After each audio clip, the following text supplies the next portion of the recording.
இது பிரகாசிக்க வேண்டிய காலமாக இருக்கிற இந்த காலத்தில் நேரத்தில் நான் பிரகாசிக்கிறேனா, நான் பிரகாசிக்க முடியவில்லையா, அப்படின்னா என்ன பிரச்சனை இருக்குது அப்படிங்கிறத ஒவ்வொரு தேவ பிள்ளையும் விசுவாசியும் ஆண்டவருடைய ஒளியை பெற்ற அனைவருமே சோதித்து பார்க்க வேண்டிய ஒரு கட்டாயம் இருக்கிறது. சரிங்களா?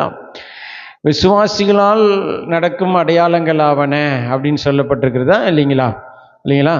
அப்போ ஆண்டவரை விசுவாசிப்போமானால் அடையாளங்கள் நடக்க வேண்டும். விசுவாசிகளால் நடக்கும் அடையாளங்கள்னு சொல்லப்பட்டிருக்கு இல்லையா? அப்போ விசுவாசிகளாக இருந்தால் நிச்சயம் அதற்குரிய அடையாளங்கள் இருக்க வேண்டும்.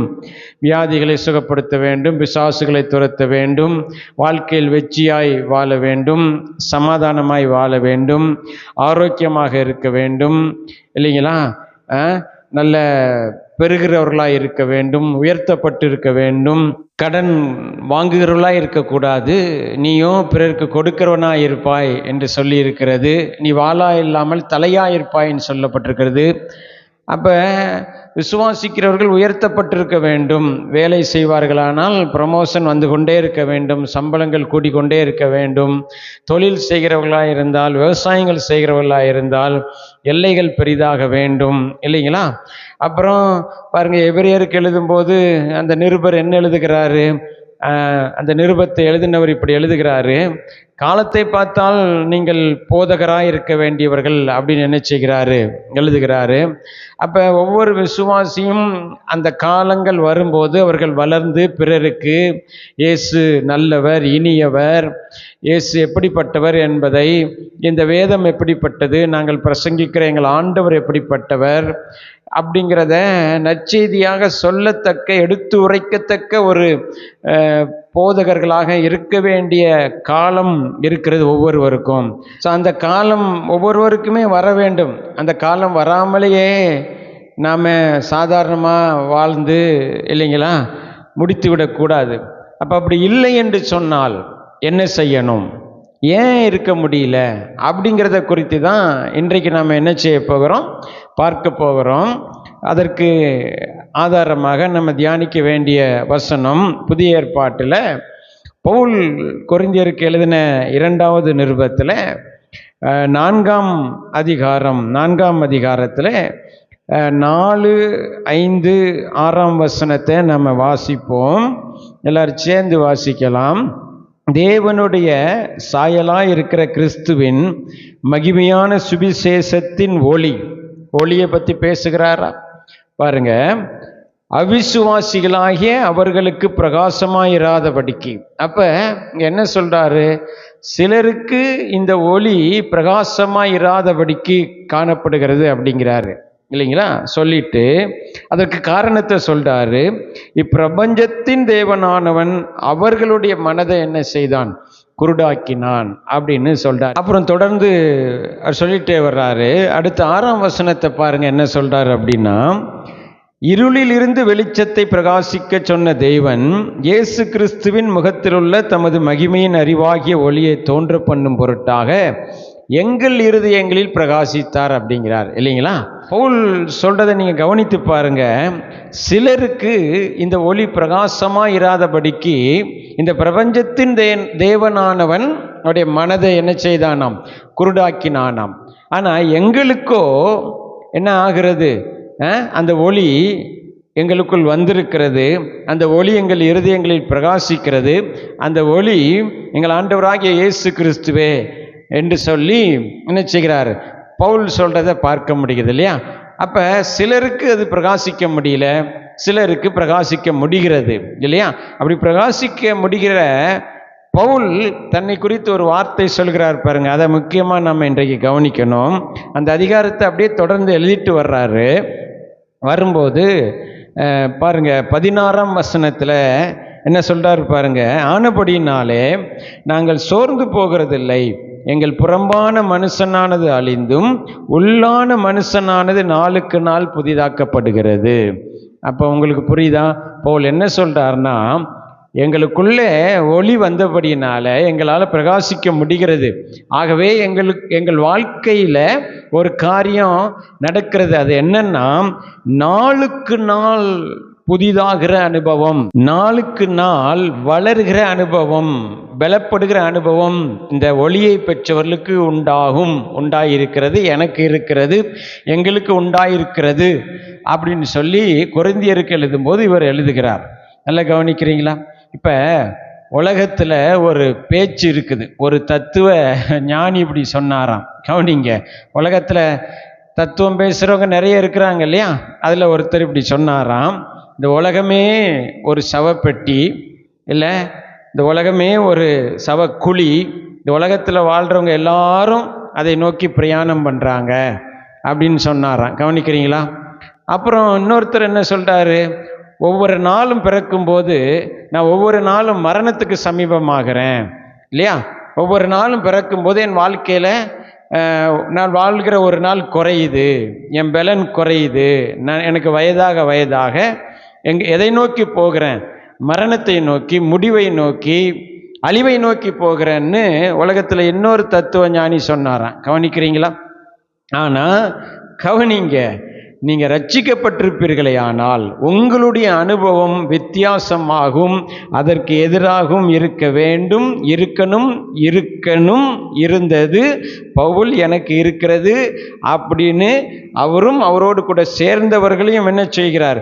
சேர்த்து சொல்லுகிறார். நாங்கள் சோர்ந்து போவதில்லை அப்படிங்கிறாரு. எங்கள் உள்ளான மனிதன் நாளுக்கு நாள் என்ன ஆகிறான்? புதிதாக்கப்படுகிறான் அப்படிங்கிறாரு. உலகமே மரணத்தை நோக்கி, சவக்குழியை நோக்கி, அழிவை நோக்கி போய்கொண்டிருந்தாலும் உங்களுக்குள்ளே ரட்சிப்பும் அந்த ரட்சிப்பின் ஒளியும் பிரகாசமும் இருக்குமே ஆனால் நீங்கள் அழிவை நோக்கி அல்ல, ஜீவனை நோக்கி போகிறீர்கள். நீங்கள் மரணத்தை நோக்கி அல்ல, வாழ்வை நோக்கி போகிறீர்கள். நீங்கள் பலன் குறைந்து போவதில்லை நாளுக்கு நாள். இங்கே சொல்லுகிறபடி நாளுக்கு நாள் பலன் புதிதாக்கப்படுகிறது. நீங்கள் தோல்வியை நோக்கி, முடிவை நோக்கி, அழிவை நோக்கி, குறைவை நோக்கி, இருளை நோக்கி நீங்கள் போவதில்லை. மாறாக நீங்கள் வெற்றியை நோக்கி, வெற்றியின் மேல் வெற்றியை நோக்கி, ஆசீர்வாதத்தை நோக்கி, பெருக்கத்தை நோக்கி, நித்திய வாழ்வை நோக்கி, சமாதானத்திலும் சந்தோஷத்திலும் சுகத்திலும் செழிப்பிலும் வெற்றியிலும் ஆசீர்வாதத்திலும் ஐஸ்வர்யத்திலும் ஞானத்திலும் புத்தியிலும் கிருபையிலும் இந்த உலகத்திலே நீங்கள் நாளுக்கு நாள் புதிதாக்கப்பட்டு அதிலே வளர்கிறவர்களாக, பெறுகிறவர்களாக இருக்க வேண்டும். ஆமேன். அப்படி இருக்கிறதா? கவனிங்க, பக்கத்தில் பார்த்து கேளுங்க. நாளுக்கு நாள் பெருகிறீங்களா? நாளுக்கு நாள் பலன் அதிகமாகிறதா அப்படின்னு கேளுங்க. இல்லைங்களா? நாளுக்கு நாள் எல்லாம் கூடுதா பிரதர் அப்படி கேளுங்க. நாளுக்கு நாள் கூடுதா சிஸ்டர் அப்படி பக்கத்தில் கேளுங்க. கூடலையா? இல்லை, எப்படி இருக்குது உங்களுடைய வாழ்க்கையின் அனுபவம் எப்படி இருக்கிறது? இல்லைங்களா? ஒரு பிரதர் எப்படி சொல்கிறார், பாஸ்டர் நாளுக்கு நாள் கூடுது. என்னது? சுகர் கூடுது. நேற்று 140, இன்னைக்கு 180 பாருங்க. இன்னொருத்தர் சொல்றாரு ப்ரெஷர் கூடுது அப்படிங்கிறாரு. இன்னொரு பிரதர் என்ன சொல்றாரு, பாஸ்டர் மாசம் வட்டி கூடுது அப்படிங்கிறாரு. இல்லைங்களா? சிலருக்கு வட்டி கூடுது, சிலருக்கு வியாதி கூடுது. இல்லைங்களா? ஒருத்தர் சொல்றாரு, போன மாதம் 1000 ரூபாய்க்கு மாத்திரை வாங்கினேன், இந்த மாதம் 1100 ரூபாய்க்கு வாங்கியிருக்கிறேன். மாத்திரையை வாங்குற செலவு கூடுது, வியாதி கூடுது, சிலருக்கு தரித்திரம் கூடுது, கடன் கூடுது. இன்னொருத்தர் சொல்றாரு, பகைஞர்கள் கூடிக்கிட்டே இருக்கிறாங்க. இல்லையா? வீட்டுக்குள்ளே மாத்திரம் எனக்கு சத்துரு இருந்தாங்க, இப்போ தெருபூரம் சத்துரு ஆயிட்டாங்க அப்படிங்கிறாங்க. இல்லை. இப்படிப்பட்ட அனுபவம் தேவ பிள்ளைகளுக்கு இருக்கக்கூடாது. இப்படிப்பட்ட பெருக்கம் இருக்கக்கூடாது. இப்படிப்பட்ட வளர்ச்சி இருக்கக்கூடாது. அது தேவனால் உண்டாகிற வளர்ச்சி இல்லை. சொல்லுங்க, இப்படிப்பட்ட வளர்ச்சியை நான் ஒத்துக்கொள்ள மாட்டேன், அதை எதிர்க்கிறேன் இயேசுவின் நாமத்தில். என்னுடைய வளர்ச்சி நாளுக்கு நாள் புதிதாகிற அனுபவம், நாளுக்கு நாள் பலன் கூடுகிற அனுபவம், நாளுக்கு நாள் சமாதானத்தில் வளர்கிற அனுபவம், நாளுக்கு நாள் சுகத்திலும் நற்கீர்த்தியிலும் சமாதானத்திலும் சந்தோஷத்திலும் எல்லாவற்றிலும் தேவனிடத்திலிருந்து வருகிற அத்தனையிலும் நான் பெருகிறவனாக இருப்பேன் என்பதை நீங்கள் ஒவ்வொரு நாளும் விசுவாசிக்க வேண்டும், எதிர்பார்க்க வேண்டும், அறிக்கை செய்ய வேண்டும். ஏனென்றால் உங்களுக்குள்ளே ஒளி வந்திருக்கிறது. அந்த ஒளி எப்படிப்பட்டது? நீதிமொழிகள் 4:18 என்னங்க சொல்லுகிறது? நீதிமானுடைய பாதை நடுப்பகல் வரைக்கும் அதிகமாக பிரகாசிக்கிற சூரிய பிரகாசம் போல் இருக்கும். இல்லைங்களா? காலையில் தோன்றும் போது வெளிச்சம் கம்மியாக இருக்கிறது, அப்படியே சமயம் ஆகிக்கொண்டே இருக்க இருக்க பாருங்க, அந்த வெயிலுடைய உக்கிரம், அந்த வெளிச்சத்தினுடைய அளவு, பிரகாசம் கூடிக்கொண்டே இருப்பது போல நீதிமானுடைய வாழ்க்கையும் பாதையும் இருக்க வேண்டும். இயேசு கிறிஸ்துவின் இரத்தத்தால் நீங்க கழுவப்பட்டிருக்கிறீங்களா? கர்த்தரை விசுவாசிக்கிறீங்களா, இயேசு கிறிஸ்துவை? அப்ப நீங்க நீதிமான்கள் தான். ரோமர் 3:23 என்ன சொல்லுகிறது? இலவசமாய் கிருபையினாலே நீங்க என்ன செய்யப்பட்டிருக்கிறீங்க? நீதிமான்கள் ஆக்கப்பட்டிருக்கிறீங்க. ரோமர் 5:1 என்ன சொல்லுகிறது? விசுவாசத்தினால் நீதிமான்கள் ஆக்கப்பட்டிருக்கிறீங்க. அப்ப யாரெல்லாம் இயேசுவை விசுவாசிச்சிருக்கிறீங்களோ அவங்கெல்லாம் இயேசுவின் இரத்தத்தால் கழுவப்பட்ட ஏற்றுக்கொண்ட அத்தனை பேரும் யாரு தான்? நீதிமான்கள். அப்ப நீங்க நீதிமான்கள், நான் நீதிமான். நாம் நம்முடைய பாதை என்ன செய்ய வேண்டும்? நடுப்பகல் வரைக்கும் அதிகமாய் பிரகாசிக்க வேண்டும். இங்கே பவுல் கொரிந்தியருக்கு எழுதும்போது சொல்றாரு, நாளுக்கு நாள் நாங்கள் புதிதாக்கப்படுகிற அனுபவத்தை கொண்டிருக்கிறோம். ஆமீன். நாளுக்கு நாள் புதிதாக பலன், நாளுக்கு நாள் புதிதாக ஆசீர்வாதம், நாளுக்கு நாள் புதிதாக வெற்றி, நாளுக்கு நாள் புதிதாக பெருக்கம், இதெல்லாம் நம்முடைய அனுபவமாக இருக்க வேண்டும். அப்படி இருக்க முடியலன்னா அதற்கு என்ன காரணம்? இதே அதிகாரத்தில் வாசிக்கும்போது சிலருக்கு அது பிரகாசமா இல்லைன்னு எழுதுகிறாரா, ஆனால் எங்களுக்கோ பிரகாசமாக இருக்குன்னு சொல்கிறாரா? அப்போ அந்த சிலருக்கு அது ஏன் பிரகாசமாக இல்லை அப்படிங்கிறத நீங்கள் கவனிங்க.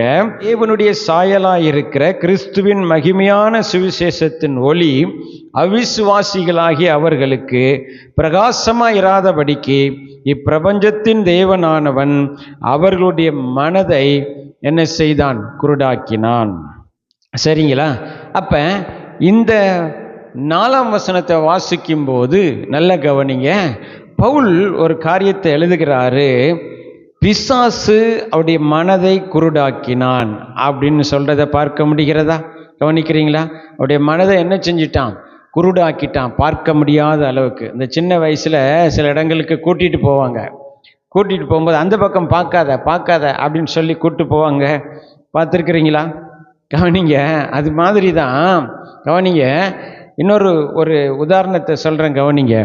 இந்த நூற்றாண்டின் மிகப்பெரிய சுவிசேஷகராக இருந்த பில்லி கிரஹாம் என்ற பிரசங்கியார், அவர் போய் கூட்டங்கள் நடத்துகிற பட்டணங்கள் எல்லாம் மிகப்பெரிய ஆத்தும அறுவடை உண்டாகும். சரிங்களா? அந்த கூட்டத்துக்கு வருகிற அநேகம் பேர் என்ன செஞ்சிருவாங்க? கிறிஸ்துவை அறிந்து கொண்டு அவரை ஏற்றுக்கொண்டு புது வாழ்வுக்குள்ளே வருவாங்க. அப்படி ஒரு பட்டணத்தில் ஒரு கூட்டம் நடக்கும்போது ஒரு சகோதரனை அவங்களுடைய வீட்டில் அழைக்கிறாங்க, கூட்டத்துக்கு வான்னு. அவர் வரவே மாட்டேன்னு சொல்லுகிறார்.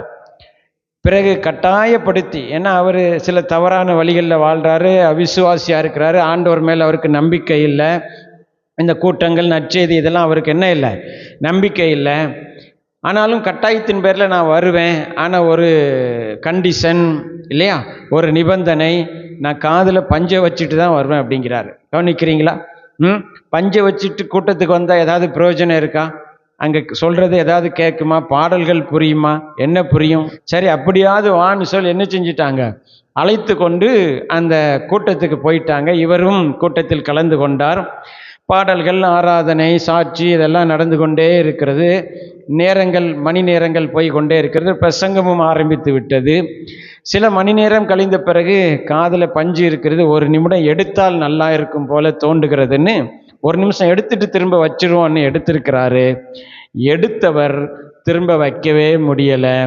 எடுத்த அந்த நொடியில கர்த்தர் அவருக்கு வேண்டிய வார்த்தையை கொடுத்து பாருங்க, அவரை அன்றைக்கு தன்னுடைய ராஜ்யத்தில், தன்னுடைய ஆள்கைக்குள்ள என்ன செய்தார்? தன்னுடைய மகனாக மாற்றி விட்டார். ஆமென். நம்முடைய தேவன் பெரியவர். இப்போ என்ன விஷயம்னா, நிறைய பேருக்கு காதில் பஞ்சு இருக்குது. அதை தான் இங்கே சொல்ல வர்றேன். நிறைய பேருக்கு காதில் பஞ்சோடு சபைக்கு வர்றாங்க, காதில் பஞ்சோடு வாழ்க்கையை நடத்துகிறாங்க. அதெல்லாம் எடுத்து போடணும். மத்தேயு 13ஆம் அதிகாரத்தில் 16ஆம் வசனத்தில் ஆண்டவர் இயேசு கிறிஸ்து இப்படி சொல்கிறாரு, கவனிங்க. உங்கள் காதுகள் கேட்கிறதுனாலும் உங்கள் கண்கள் காண்கிறதுனாலும் அவைகள் பாக்கியம் உள்ளவைகள். ஆமேன்.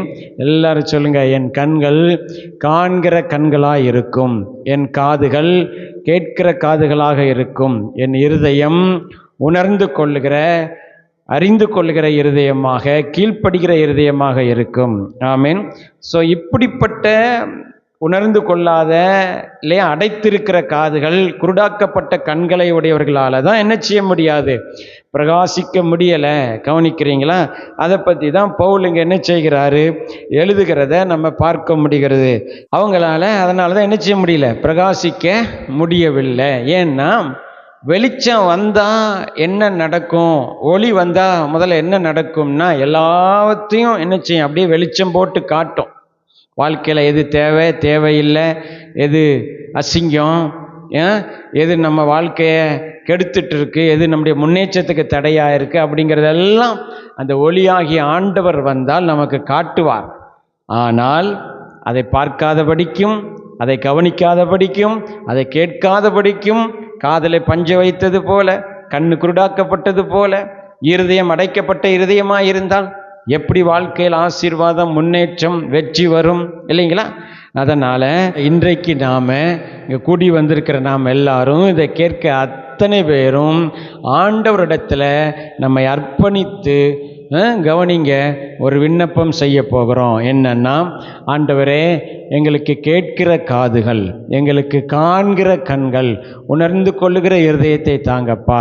இன்றைக்கு மாத்திரமில்லைங்க, ஒவ்வொரு நாளும் நீங்கள் காலையில் எந்திரிக்கும் போது, ஆண்டவரே, நீர் என்னை வழி நடத்துகிறீர், நீர் என்னோடு பேசுகிறீர், நீர் என் மேல் அன்பாயிருக்கிறீர், என்னை வழி நடத்த நீர் பிரியமாயிருக்கிறீர், நீர் பேசுவதை நான் கேட்பேன், நீர் காண்பிக்கிற பாதையில் போவேன், என்னுடைய இருதயம் உம்முடைய வார்த்தைகளை அறிந்து உணர்ந்து கீழ்ப்படியும்பா, எனக்கு அப்படிப்பட்ட கிருபையை தாங்க, என்னை அர்ப்பணிக்கிறேன்னு ஒவ்வொரு நாளும் காலையில் நீங்கள் என்ன செய்ய வேண்டும், கர்த்தருக்கு உங்களை அர்ப்பணிக்க வேண்டும். அவர் உங்களோடு பேசுவார், அவர் உங்களை நடத்துவார், அவர் உங்களுக்கு போதிப்பார், அவர் உங்களுக்கு வழிகாட்டுவார், உங்களை நிச்சயமாக ஆண்டவர் நன்மைக்கு ஏதுவாக நடத்துவார், வெற்றிக்கு ஏதுவாக நடத்துவார், உங்களை உயர்வுக்கு நேராக நடத்துவார், பிரச்சனையிலிருந்து வெளிவருவதற்கு உங்களுக்கு ஞானத்தை கொடுப்பார். ஆனால் அதை கேட்கிறதற்கு நீங்கள் தயாராக இல்லைன்னா, அவர் பேசுகிறதை கேட்பதற்கு நீங்கள் ஆயத்தமாக இல்லைன்னா என்ன அர்த்தம்? அதனால் ஒவ்வொரு தேவ பிள்ளையும் ஆண்டவரோடு நேரம் செலவிட வேண்டும். தேவன் வழிநடத்த ஆயத்தமாக இருக்கிறார். அவர் வழிநடத்த ஆயத்தமாக இருக்கிறார்னா, நான் அவர் வழிநடத்தலை கேட்கவும், அவரோடு நேரம் செலவழிக்கவும், அப்படி ஆலோசனையை கேட்கவும், கீழ்ப்படியவும், அவர் வழிகாட்டுதலை நான் கேட்கவும், அதன் வழியில் நடக்கவும் நான் என்னை அர்ப்பணிக்க வேண்டும். அப்பொழுது தான் என்னவாகும், பிரகாசம் அதிகரிக்கும், பலன் அதிகரிக்கும். இப்போ இன்றைக்கு நம்ம என்ன பார்க்க போகிறோம்னா, நான் பிரகாசிக்க என்ன தடை இருக்கிறது, அந்த தடையிலிருந்து வெளிவர நான் என்ன செய்ய வேண்டும் அப்படிங்கிறத சுருக்கமாக 2 காரியங்களை நம்ம பார்க்க போகிறோம். முதலாவது யாக்கோபு 1ஆம் அதிகாரத்தில் 22, 23ஆம் வசனம் பாருங்க, வாசிப்போம். அல்லாமலும் நீங்கள் உங்களை வஞ்சியாதபடிக்கு திருவசனத்தை கேட்கிறவர்களாய் மாத்திரமல்ல, அதன்படி செய்கிறவர்களாயும் இருங்கள். எண்ணத்தினாலெனில் ஒருவன் திருவசனத்தை கேட்டும் அதன்படி செய்யாதவனானால் கண்ணாடியிலே தன் சுபாவ முகத்தை பார்க்கிற மனுஷனுக்கு ஒப்பாயிருப்பான். கவனிக்கிறீங்களா? அப்போ எத்தனை பேர் வீட்டில் கண்ணாடி இருக்குது? எத்தனை பேர் இன்றைக்கு காலையில் கண்ணாடியை பார்த்துட்டு வந்தீங்க? எல்லாருமே பார்த்துட்டு வந்திருக்கிறீங்க இல்லையா? ரூமுக்கு ரூமு கண்ணாடி இருக்குது, சைஸு ஒவ்வொரு சைஸில் இருக்குது, ஆள் உயர கண்ணாடி இருக்குது இல்லைங்களா? பைக்கில் பார்க்குறோம். வீட்டில் பார்த்தது மாத்திரமல்ல, பைக்கில் ஏறும்போது அந்த கண்ணாடியை ஒரு தடவை பார்க்குறது, அப்புறம் இங்கே வந்து சர்ச்சுக்கு இறங்கும்போது, அப்புறம் இறங்கும்போது ஒரு தடவை கண்ணாடியை பார்க்கிறது, அப்படின்னு கண்ணாடியை பார்த்துட்டே இருக்கிறீங்களா? இவர் என்ன சொல்கிறாரு கவனிங்க. எதுக்கு கண்ணாடியை நீங்கள் பார்க்குறீங்க? எல்லாம் சரியாக இருக்கிறதா இல்லைங்களா? முடி கலைஞ்சிருக்கிறதா, ட்ரெஸ்ஸு சரியாக இருக்கிறதா, என்ன பிரச்சனை இருக்குது அப்படிங்கிறத கண்ணாடி உங்களுக்கு காட்டுகிறது இல்லைங்களா? இப்போ உங்கள் வாழ்க்கையில் இப்படி என்ன குறை இருக்குன்னு காட்டுறதுக்கு ஒரு கண்ணாடி இருந்தால் எப்படி இருக்கும்? உங்கள் வாழ்க்கையில் ஏன் வெற்றி இல்லை, உங்கள் வாழ்க்கையில் ஏன் செழிப்பு இல்லை, உங்கள் வாழ்க்கையில் ஏன் உங்களுக்கு முன்னேற்றம் இல்லை அப்படிங்கிறதெல்லாம் காட்டுகிற ஒரு கண்ணாடி இல்லையா? உங்களையும் உங்கள் வாழ்க்கையும் உங்கள் இருதயத்தையும் காட்டுகிறதுக்கு ஒரு கண்ணாடி இருந்தால் எப்படி இருக்கும் பாருங்கள், எவ்வளோ நல்லா இருக்கும். அப்படிப்பட்ட ஒரு கண்ணாடி இருந்தால் எப்படி இருக்கும்? இருக்குது. அதை தான் இங்கே எழுதுகிறாரு. எல்லாரும் பைபிள் எடுத்துக்கோங்க. இந்த பைபிள், இந்த வேதமே கண்ணாடின்னு இவர் எழுதுகிறார், உங்கள் வாழ்க்கையை காட்டுகிற கண்ணாடி. அப்போ ஒவ்வொரு நாளும் நீங்கள் வெளியே புறப்படும் போது, எந்திரிக்கும் போது அடிக்கடி கண்ணாடி பார்க்கிறது போல இந்த கண்ணாடியின் முன்பாகவும் நீங்கள் என்ன செய்ய வேண்டும்? நிற்க வேண்டும். இந்த கண்ணாடியை நீங்கள் பார்க்கும்போது இந்த வேத வசனம் என்கிறதான வசனத்தின் மூலமாக உங்கள் வாழ்க்கையை நீங்கள் பார்க்கும்போது உங்கள் வாழ்க்கையில் இருக்கிற குறைகளை அது காட்டும், பிரச்சனைகளை காட்டும், உங்கள் வாழ்க்கையில் நீங்கள் அடுத்து செல்ல வேண்டிய பாதையை அது காட்டும், உங்களை திருத்தி கொள்ள வேண்டிய இடத்தை அது காட்டும். உங்களுக்குள்ள ஏன் இந்த முன்னேற்றம் இல்லை, ஏன் இன்னும் பிரச்சனை இருக்கிறது, ஏன் இன்னும் குழப்பம் நீடிச்சுட்டே இருக்கிறது, ஏன் சண்டை தீர்ந்த பாடு இல்லை, ஏன் கடன் தீர்ந்த பாடு இல்லை அப்படிங்கிறத எல்லாம் உங்கள் வாழ்க்கையில் வெளிச்சம் போட்டு காட்டுகிற கண்ணாடி தான் இந்த வேத புஸ்தகம். அப்போ இந்த வேத புஸ்தகத்தை ஒவ்வொரு நாளும் நீங்கள் கண்ணாடி மாதிரி நீங்கள் என்ன செய்யணும்? அதற்கு முன்பாக நிற்கணும், பார்க்கணும். பார்க்கறது மாத்திரமல்ல, 22ஆம் வசனத்தில் சொல்றாரு இல்லையா, அல்லாமலும் நீங்கள் உங்களை வஞ்சியாதபடிக்கு, இந்த வஞ்சியாதபடிக்குங்கிற வார்த்தையை நீங்கள் என்ன செய்யுங்க? அண்டர்லைன் பண்ணுங்க, கவனிங்க. வஞ்சியாதபடிக்கு திருவசனத்தை கேட்கிறவர்களாய் மாத்திரமல்ல, அதன்படி செய்கிறவர்களாயும் இருங்கள் அப்படிங்கிறாரு. இப்ப வஞ்சியாதபடிக்குங்கிற வார்த்தையை ஏன் அண்டர்லைன் பண்ண சொன்னா, இந்த வஞ்சிக்கிறவங்க தான் யாருன்னா, காதுல பஞ்சு வைக்கிறவங்க, கண்ணை பார்க்காம, நல்லதை பார்க்காம அப்படியே திரும்பி போறவங்க, ஏதாவது சொன்னாலும் அதை கேட்காதபடி இருதயத்தை அடைத்து கொண்டு இருக்கிறவங்க தான் வஞ்சிக்கப்படுகிறவங்க. அவங்களையே வஞ்சிக்கிறாங்க, அவங்களே என்ன செய்கிறாங்க? வஞ்சித்து கொள்கிறாங்க. அதுதான் குருடாக்கப்பட்ட, காதுகள் அடைக்கப்பட்ட, கண்கள் மறைக்கப்பட்ட விசுவாசி தான் யாரு? வஞ்சிக்கப்பட்டவன். கவனிக்கிறீங்களா? அப்படி நீங்கள் உங்களை நீங்களே என்ன செய்யாதீங்க? வஞ்சிக்காதீங்க. கர்த்தர் உங்கள்கிட்ட ஒரு காரியத்தை சொல்வாரே, ஆனால் இதை செய்யுன்னு சொன்னால் நீங்கள் செய்யுங்க. அப்படி செய்யாட்ட நீங்கள் உங்களை நீங்களே வஞ்சிக்கிறீங்க, உங்கள் வாழ்க்கையை நீங்களே கெடுக்கிறீங்க. கர்த்தர் ஒரு காரியத்தை உங்கள் இதயத்தில் உணர்த்துவாரே, ஆனால் அதை செய்ய தாமதம் பண்ணாதீங்க. அதை தாமதம் பண்ணும்போது நீங்கள் உங்களையே நீங்கள் வஞ்சிக்கிறீங்க, உங்கள் வாழ்க்கையில் தீமையை நீங்களே வருவித்துக் கொள்கிறீங்க. கர்த்தர் ஒரு வார்த்தையை உங்களோடு பேசும்போது அதை கேட்காதபடி காதில் பஞ்சு வைத்தது போல, அடைக்கப்பட்டவர்கள் போல இருக்காதீங்க. அப்படி இருந்தா நீங்க உங்களை நீங்களே என்ன செய்யறீங்க? வஞ்சிக்கிறீங்க. கர்த்தர் உங்களுக்கு சொல்லுகிறதெல்லாம் நன்மைக்கு ஏதுவாகவே சொல்லுகிறார். உங்கள் வாழ்க்கையில உங்களுக்கு ஒரு நல்லது நடக்க வேண்டும் என்று நீங்க விரும்புகிறதை காட்டிலும் உங்கள் தேவன் அதிகமாகவே விரும்புகிறார். அவர் ரொம்ப நல்லவர். ஆமென். அப்ப இந்த வசனத்தை கண்ணாடி போல பைபிளை நாம பார்க்கிறவர்களாய் மாத்திரமல்ல, அதன்படியே செய்கிறவர்களாய் இருக்க நாம் இன்றைக்கு தீர்மானம் எடுப்போம். வாழ்க்கையில் பலன், பிரகாசம், வெற்றி, சமாதானம், ஆரோக்கியம் அனைத்தும் உங்கள் வாழ்க்கையில் பெருகி கொண்டே இருக்கும். ரெண்டாவது பாருங்க, ஒரு காரியத்தை நம்ம வாசிப்போம். 1 யோவான் 2ஆம் அதிகாரத்தில் 26, 27ஆம் வசனம் பாருங்க. உங்களை வஞ்சிக்கிறவர்களை குறித்து இவைகளை உங்களுக்கு எழுதுகிறேன். அந்த வஞ்சிக்கிறங்க வார்த்தையை நீங்கள் அண்டர்லைன் பண்ணுங்க. அப்புறம் 27, நீங்கள் அவராலே பெற்ற அபிஷேகம் உங்களில் நிலைத்திருக்கிறது, ஒருவரும் உங்களுக்கு போதிக்க வேண்டுவதில்லை. அந்த அபிஷேகம் சகலத்தையும் குறித்து உங்களுக்கு போதிக்கிறது, அது சத்தியமாக இருக்கிறது, பொய் சொல்லுவதில்லை. அது உங்களுக்கு போதித்தபடியே அவரில் நிலைத்திருப்பீர்களாக. பாருங்க, அவர் உங்களுக்கு போதிக்கிறவர் இல்லையா?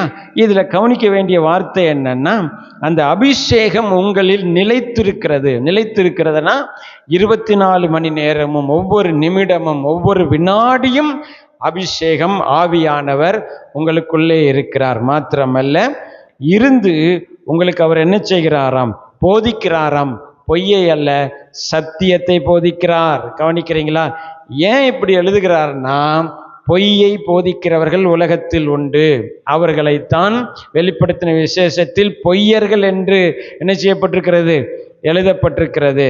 அந்த பொய்யர்களுக்கு நாம் தப்புவிக்கப்பட வேண்டுமானால் கவனிங்க, பரிசுத்த ஆவியானவர் போதிப்பதை கேட்டு நடக்க வேண்டும். கவனிக்கிறீங்களா? 26ஆம் வசனத்தில் என்ன சொல்றாரு? உங்களை வஞ்சிக்கிறவர்களை குறித்து என்ன செய்கிறேன்? எழுதுகிறேன்னு சொல்லிட்டு, இந்த வஞ்சிக்கிறவர்கள் என்று சொல்றத நம்ம என்ன செய்யணும்? கவனிக்கணும். அப்புறம் போதகர்கள் என்பதை நீங்க என்ன செய்யணும்? கவனிக்கணும். இந்த போதகர்கள் என்பது பைபிளில் சொல்லப்பட்டிருக்கிற பாஸ்டர்ஸ் அல்லது பிரசங்கிமார்களை இது குறிக்கலை, கவனிக்கிறீங்களா? அது ஆண்டவரே ஏற்படுத்தி இருக்கிறார், அவங்கள நம்ம கேட்கணும் இல்லையா? எபேசியர் 4ஆம் அதிகாரத்தில் சொல்லப்பட்டிருக்கிறது 5 வகையான ஊழியத்தில் ஒன்று போதக ஊழியம். அவர்கள் என்ன போதிக்கிறாங்க? ஆண்டவரை போதிக்கிறாங்க, பைபிளை போதிக்கிறாங்க, ஆண்டோடைய வழிகளை போதிக்கிறாங்க, வசனம் தெரியாதவங்களுக்கு அதை கற்றுக் கொடுக்குறாங்க. இங்கே போதகர்கள் யாருன்னா, உங்கள் வேலை ஸ்தலத்தில், உங்கள் குடும்பத்தில், தொழில் செய்கிற இடத்துல, சமுதாயத்தில் உங்களை பாருங்கள் நடத்தி கொண்டு இருக்கிறவங்க இருப்பாங்க.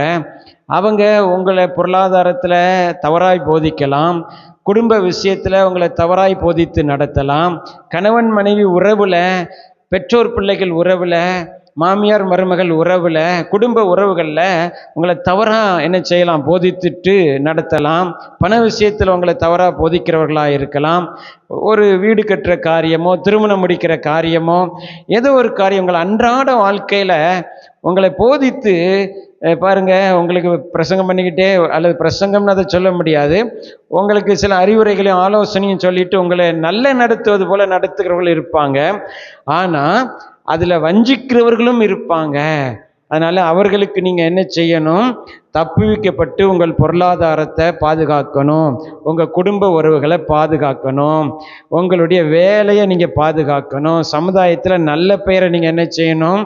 பாதுகாக்கணும். இதெல்லாம் நீங்கள் செய்யணும்னா நீங்கள் என்ன செய்யணும்னா, பரிசுத்த ஆவியானவர் உங்களை ஒவ்வொரு நிமிடமும், ஒவ்வொரு வினாடியும், நீங்கள் வீட்டில் இருக்கும்போது போதிப்பார், நீங்கள் வேலை செய்யும்போது போதிப்பார், நீங்கள் வாகனத்தை ஓட்டிகிட்டு இருக்கும்போது என்ன செய்வார்? போதிப்பார், தொழில் செய்யும்போது போதிப்பார், ஒரு முடிவை எடுக்கும்போது உங்களுக்கு என்ன செய்வார்? போதிப்பார். அந்த போதனைக்கு நீங்கள் என்ன செய்யுங்க? கேளுங்க, அது சத்தியமாக இருக்கிறது.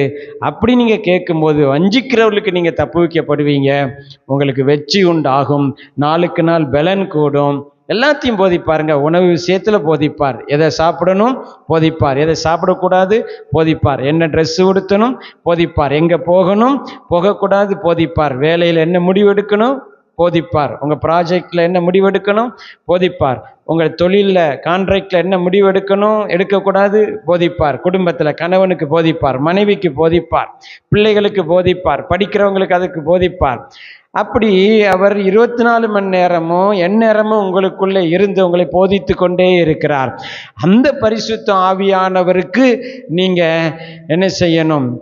கவனமாக நீங்கள் செவி கொடுக்கணும், அதை உணர்ந்து கொள்ளணும் இல்லைங்களா? அவர் போதிக்கும் போது காதில் பஞ்சை வைத்தவர்களைப் போல, கேட்காதவர்கள் போல, உணராதவர்கள் போல இருக்கக்கூடாது.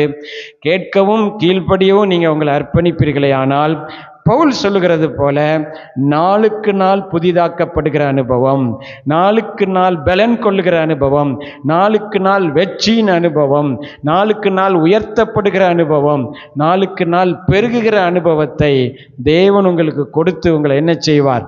நிச்சயமாக என்ன செய்வார்? ஆசீர்வதிப்பார். வஞ்சிக்கிறவர்களுக்கு நீங்கள் தப்புவிக்கப்படுவீர்கள். ஆகவே நிச்சயமாக நான் விசுவாசிக்கிறேன், இந்த வார்த்தையை கேட்குற நீங்கள், நம்ம சபையில் உள்ள ஒவ்வொருவரும் நிச்சயமாய் நீங்கள் பிரகாசிப்பீர்கள்.